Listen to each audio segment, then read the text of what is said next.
I think the good part, and it's a sad, sobering statement, I think, for Eagles fans, the bar is set really low for your team. Nationally, yeah. Yes, nationally, that's how we perceive you guys. The sad part is this team with the 32nd best schedule on paper, it is the easiest schedule on paper in the NFL, could really make some hay if they can get their act together. But I just look at this talent, I look at this depth, and I just say, good luck, Nick.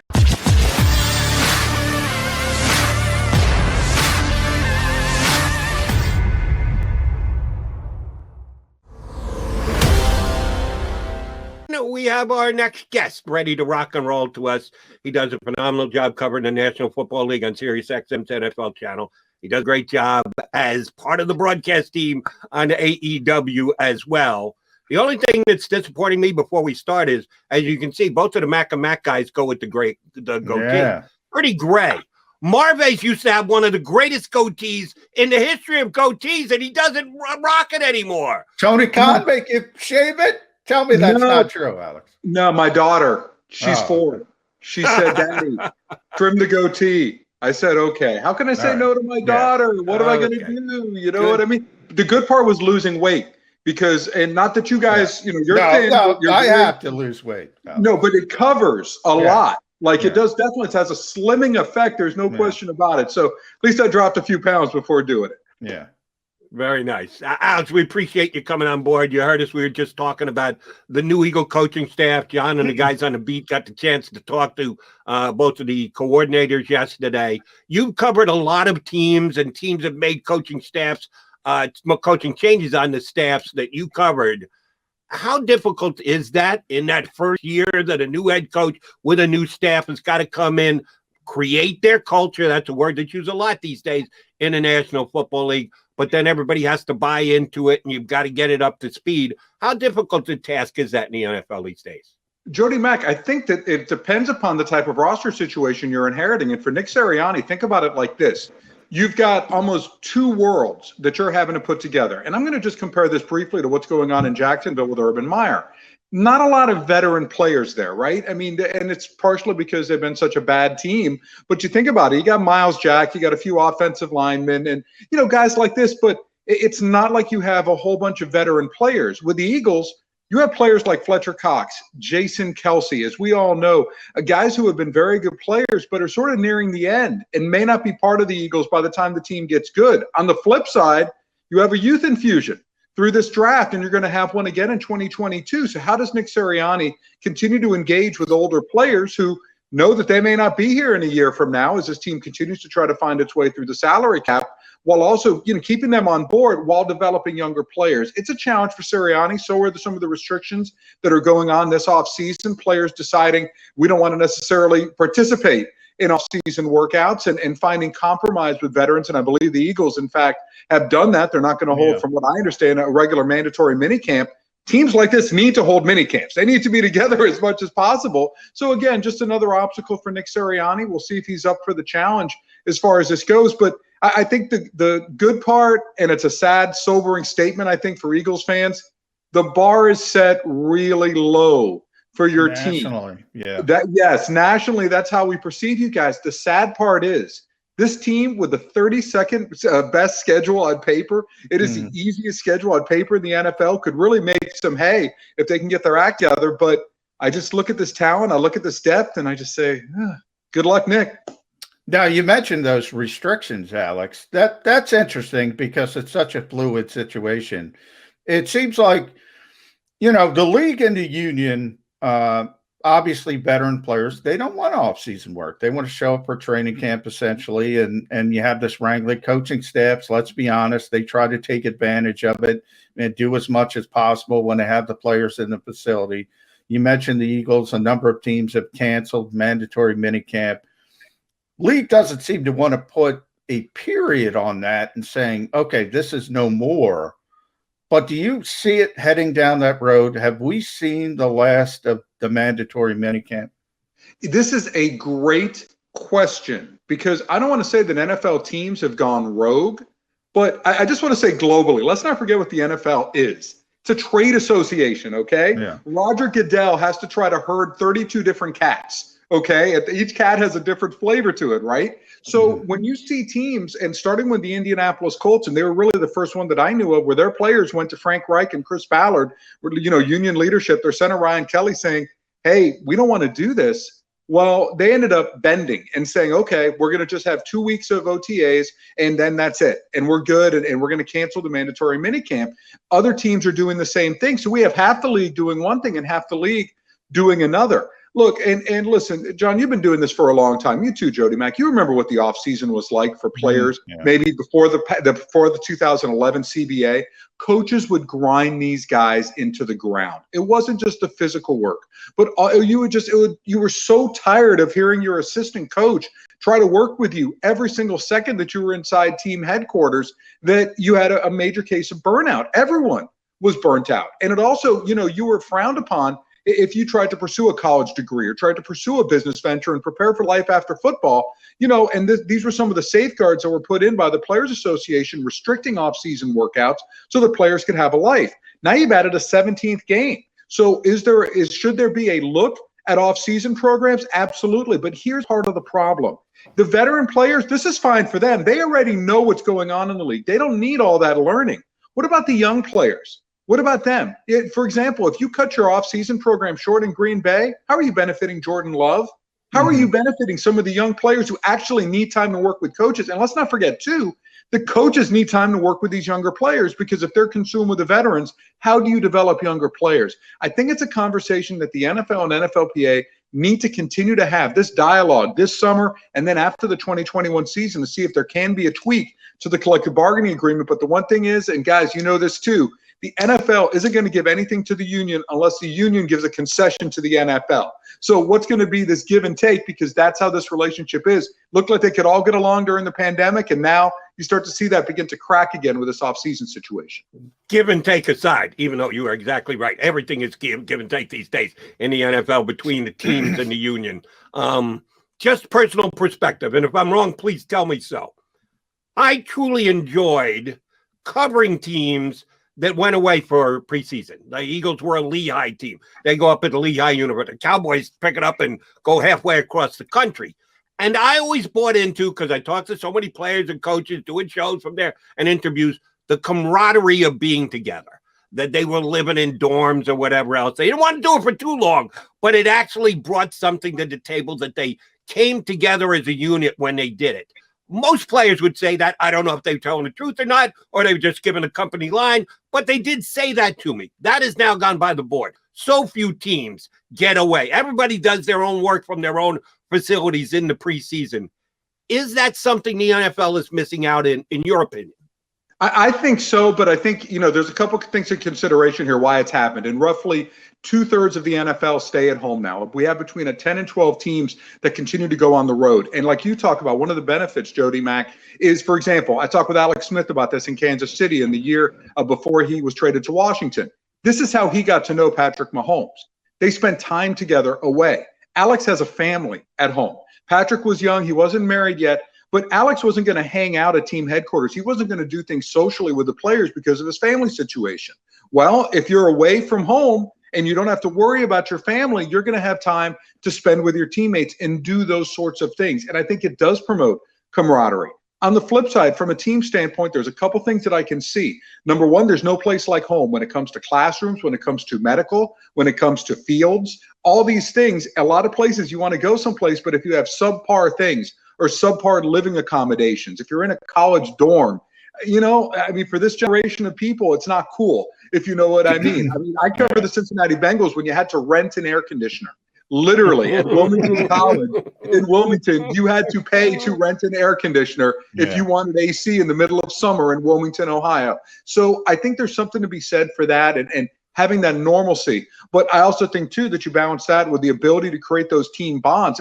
Talk to some of the 49ers players. How did they come together, under Jim Harbaugh? And I think, John, you were covering the Eagles then. If you remember, I believe the 49ers stayed in Youngstown before a game back in, I think it was 2011, if I'm not mistaken, the year that the 49ers made it to the NFC title game. And all of a sudden, this was a different team that came out of the gates, after they spent that time in Youngstown together. So, again, I think there's that bonding and bringing people together from all different walks of life. But Maybe now we'll just have, at some point, guys, maybe it'll just all be Zoom training camps, and you can just go do everything on your own. And we'll just meet virtually. You know, what's interesting, Alex, J.C. Treader, as you know, has made the argument and used the pandemic and said, you know what? Everything was fine. And the quality of play, if anything, improved from his perspective. I wanted to get your thought on that. Do you think the quality of play improved? To me, it's common sense. Look, you kind of laid out the whole process and the problems on both sides. There's good and there's bad. But to me, the common sense is the more reps, the more preparation, the better the product is. I don't think the aesthetics of the product are as good as they once were. If you go back to a previous generation, am I just an old school guy? Am I off base? Is the product better today? The athletes are better. It's a different product. I mean, when you have the ability to keep your roster together year after year, then it's a lot different, right? Yeah. I mean, and you're able to have that continuity. And I think too, as a fan, you know, the players are year after year. But of course, the players were locked into one team and no free agency. And that was a difficult thing. I mean, I think too, when you look back at last season, I thought the football was a lot of fun. I thought the games were competitive, but let's not forget too, when you have officials who aren't going to throw flags and you're allowed to, you know, hold as much as you want, it seemed, during games, you're going to put up a lot of points. It was going to be extremely exciting.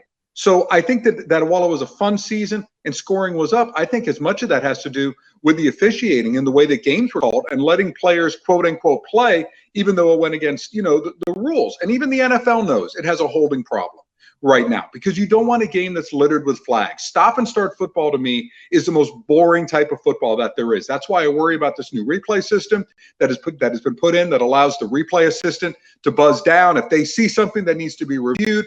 Are we going to get into that? That's why, honestly, I watch games on DVR. I'm about 2-3 minutes behind because I don't have the patience for start and stop football. I don't. I've been brainwashed. I get it. This is the type of society that we live in today. So it's just different. It's like, look, I work in the pro wrestling industry, right? Yeah. And I can compare pro wrestling of 2021 to 2011 to 2001 to 1991 to Bruno Sammartino. I mean, I can't go back that far because it's an evolving thing. And I think that's what we see in football as well. It's a constantly evolving sport. But I thought last season, honestly, was a lot of fun, unless you're an Eagles fan, of course.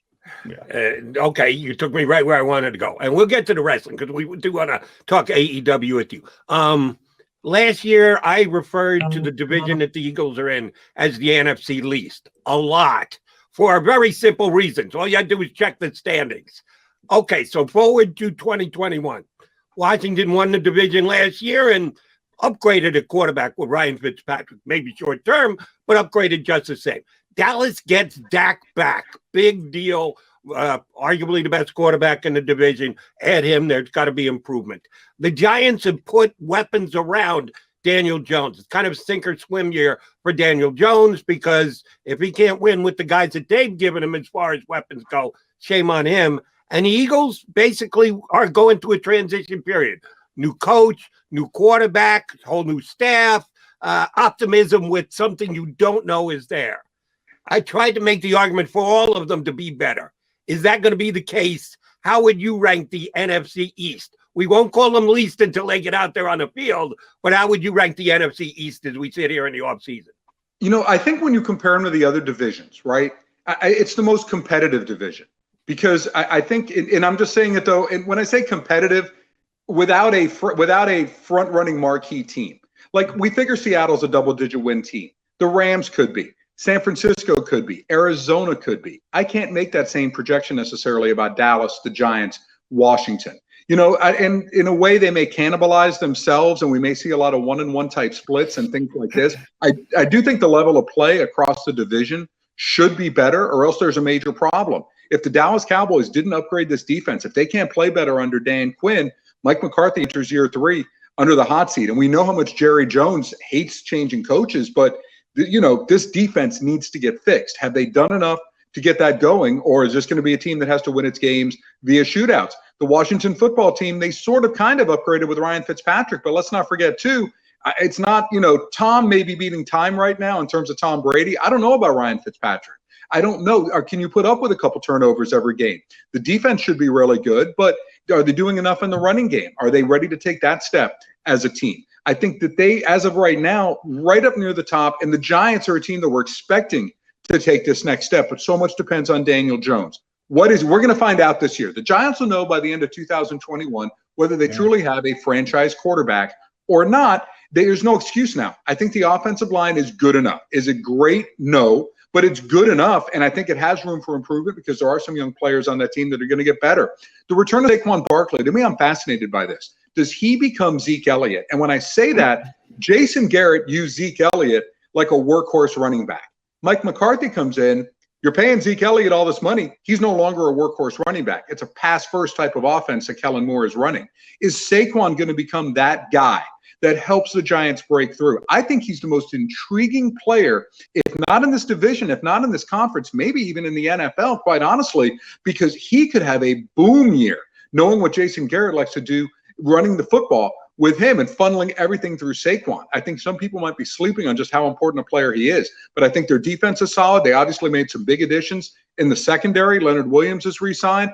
I mean, so I think it's really a toss-up between the Giants and Washington. I'm not going to get fooled again by the Cowboys, and I think Philadelphia can sneak up and beat a couple people. But again, I think they're probably bringing up the rear of this division. Yeah, and Alex, I think people kind of forget how dominant Barkley could be catching the ball as well. So you have that aspect of it in the equation as well. I do want to get the national perspective on Jalen Hurts because, you know, the Deshaun Watson stuff in Philadelphia doesn't stop, whether it's Peter King, it's Jason LaCanfora, Diana Rossini was the latest.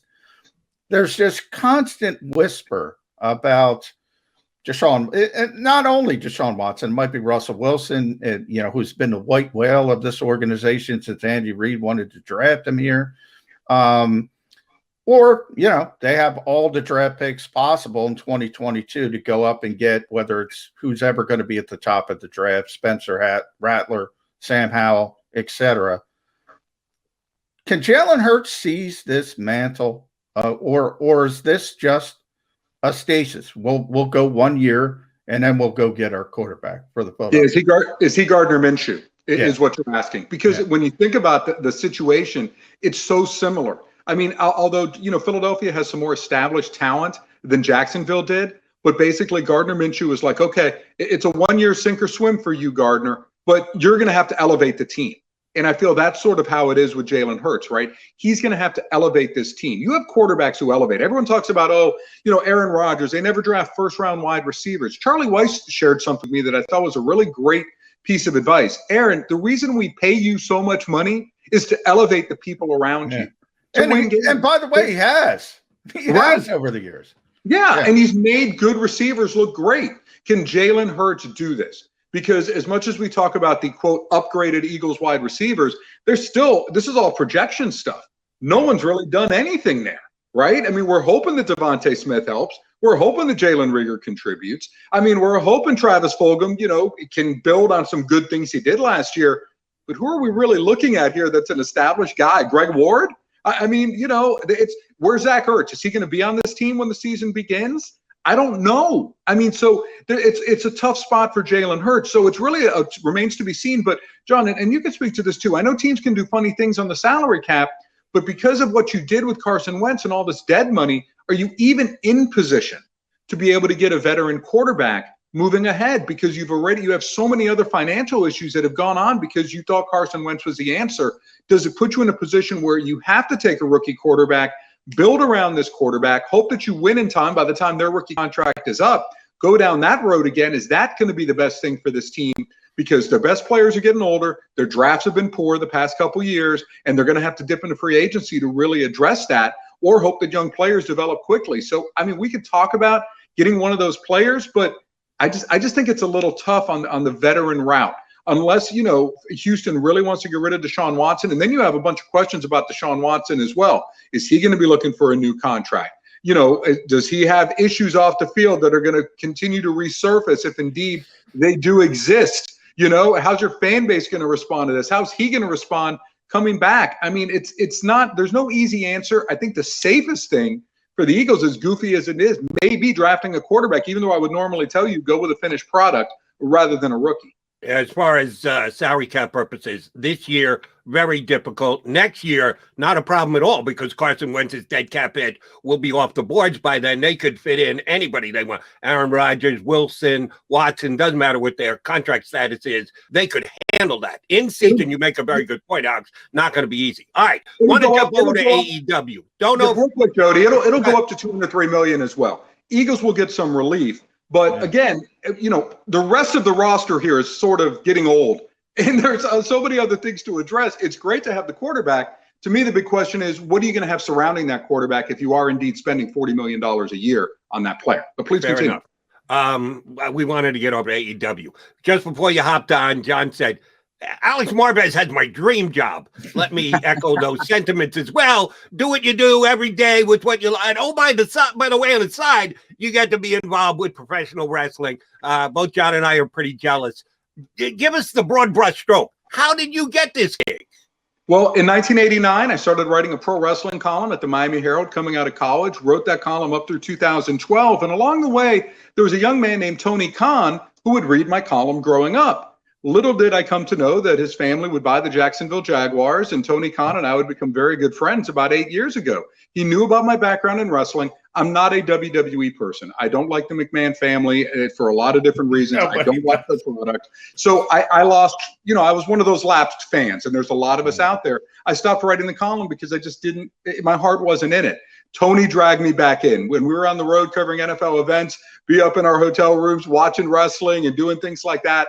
Told me, hey, I'm going to start a wrestling company. I'd like for you to be involved. I'm like, okay, sure, no problem. And that's what, AEW started. And I've been so honored to just be a part of it and help whatever way I can. I do backstage interviews. I help the announcers prep for the shows. Whatever they need from me, I am more than happy to provide it. And it's just what's been amazing for me. And I'm 50 years old. And, after a while professionally, there isn't a lot of growth, if you know what I mean. You sort of do the same thing over and over again. This has taken me out of my comfort zone. I'm dealing with young people, different technologies, different jobs, different challenges, and that's been so amazing as well. Plus, for the first time in my professional life, I truly see what goes on behind the scenes. It's like as an NFL reporter, you know stuff, but you don't know stuff. You know what I mean? You're not in the meetings. You don't know what some of the thinking is. It's a tough job to try to be accurate and convey what's actually happening. It's not easy. Well, now I see, oh, this is how the sausage is made. Okay, here's how we make the hot dogs. Okay, all right. And it's a little bit different. And,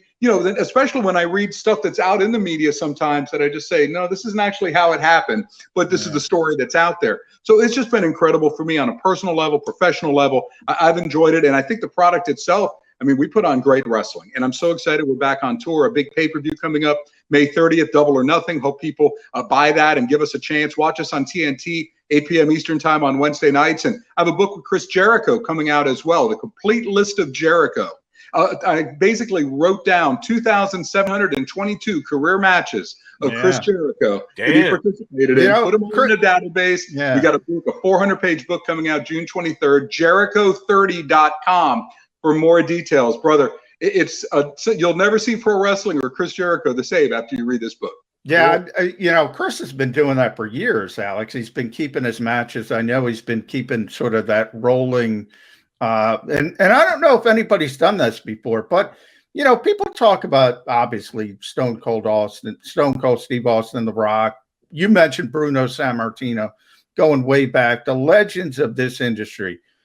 I think the most underrated guy in the history of this industry is Chris Jericho for this reason.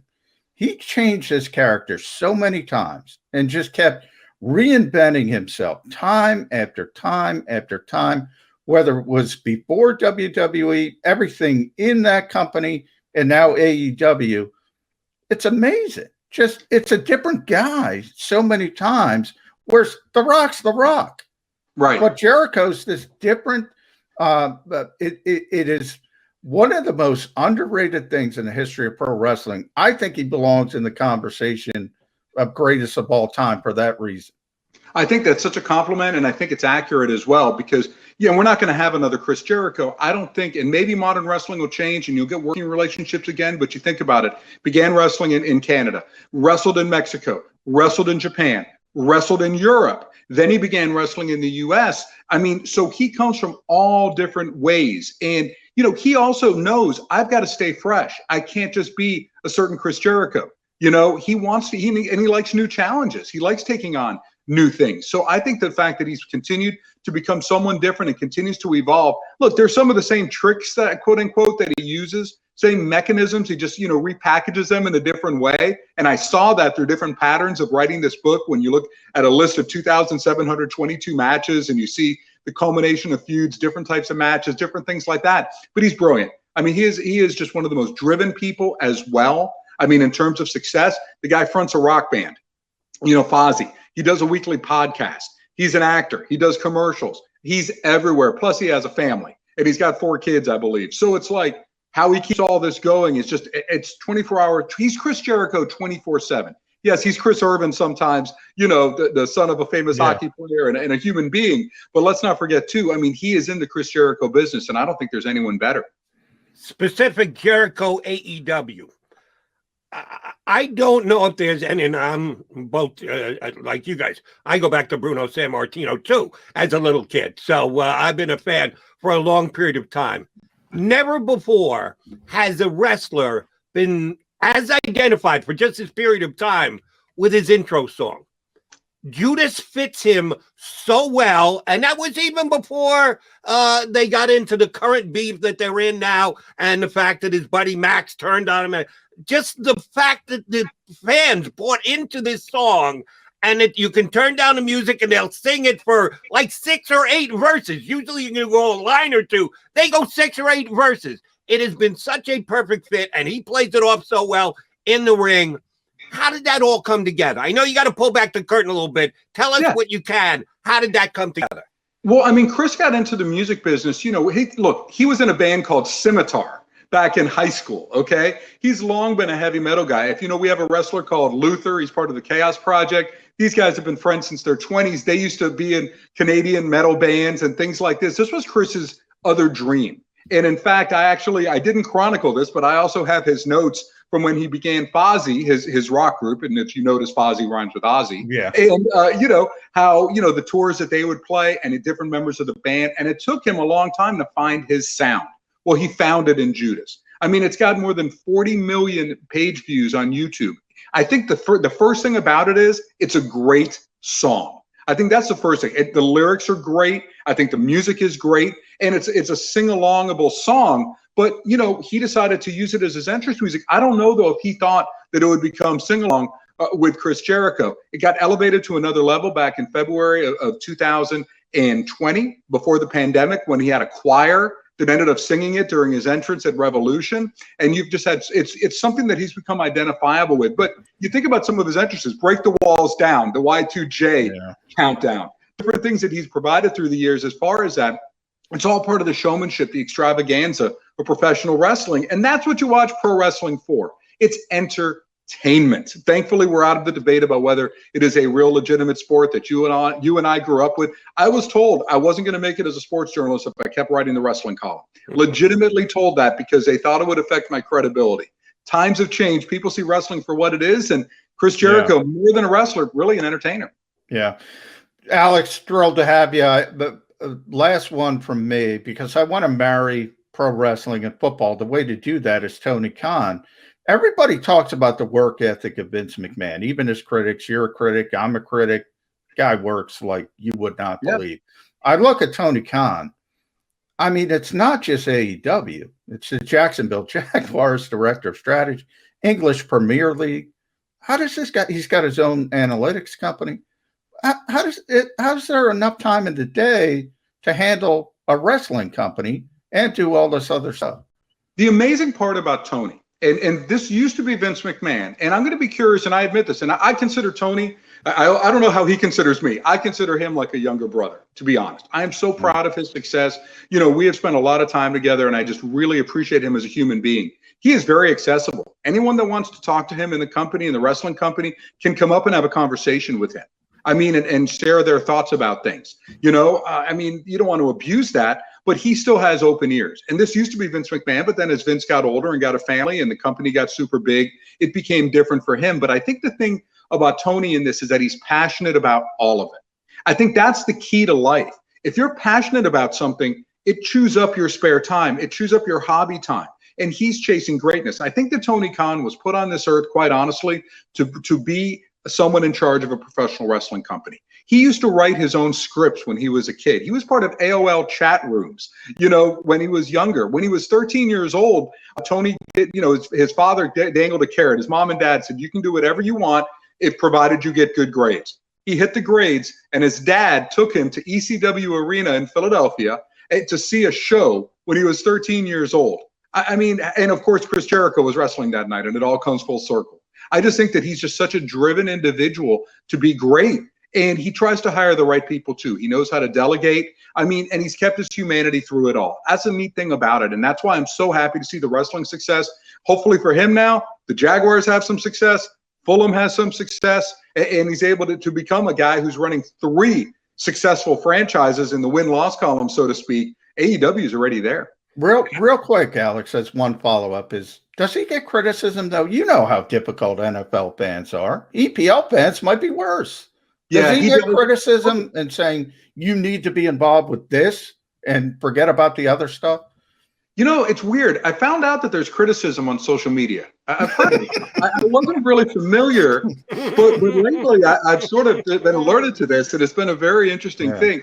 Look, he's aware of it. He's aware. Look, how he deals with it in Jacksonville all the time. Yeah. You're moving the team to London. You're moving the team. I mean, all this stuff that they deal with. The same time this morning, his family donated $1 million to help renovate a neighborhood in Jacksonville. And you can say, oh, well, they're rich. They can do that. You know what? Some team owners, they don't do that. Right. They don't care about that sort of thing. He is really trying to transform the city of Jacksonville with his family and leave a legacy there in that regard as well. He doesn't look, the most successful people, you can handle criticism a bunch of ways. You could ignore it, or you could use it to fuel you. And he probably does a little bit of both with that, to be quite honest with you. You just can't let it consume you. You can't let someone's anonymous opinion or a media critic's opinion shape how you feel about yourself, the job that you're doing. If you do that, you're not putting yourself in the best position to succeed. And I think he's aware of it. And the other thing is, remember too, coming from the family that he did, they're used to being in the spotlight. They're used to being, his dad employs thousands of people. Think about the pressure of that. Your decisions affect thousands of people's livelihoods every day. Tony has seen how his dad shot operates, and I think has really tried to use the best lessons from that, toward, advancing himself in his own career and modeling himself after a big guy like that.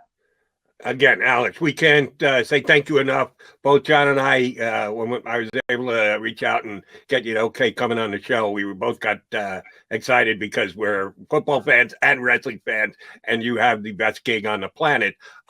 Give us one more time when the details are on the Jericho book, how best to get it if you are a wrestling fan, AEW fan?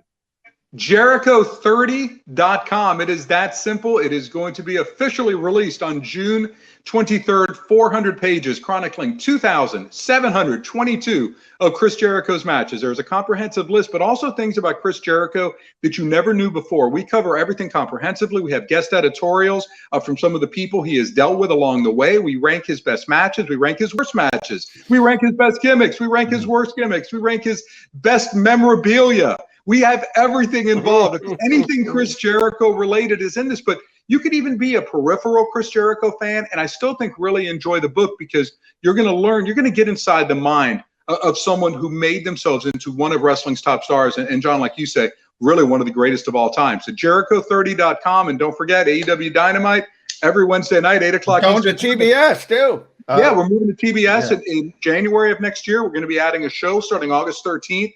On TNT called Rampage. That'll be at 10 o'clock Eastern time. We have our YouTube properties and our pay-per-view Double or Nothing coming up May 30th.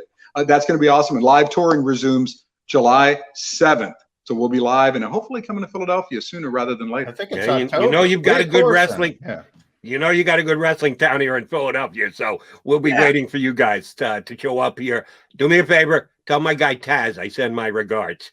I'm wearing, by the way, right now, just so you know, I've got my Taz shorts, and I don't know if I can get this on here, but I do have them on gift from him, my FTW shorts. So I've got that. I will tell him just that. I'm actually in the announcing room with him for quite a few hours every time we have a show. And don't worry, he is as salty as ever.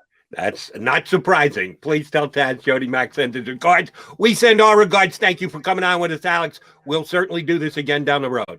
Thanks, Alex. Appreciate you guys. Thank you. Alex. If you missed any of today's show on the JAKIB Media channel, listen to the podcast on your way home. Available on YouTube, Apple, and Spotify.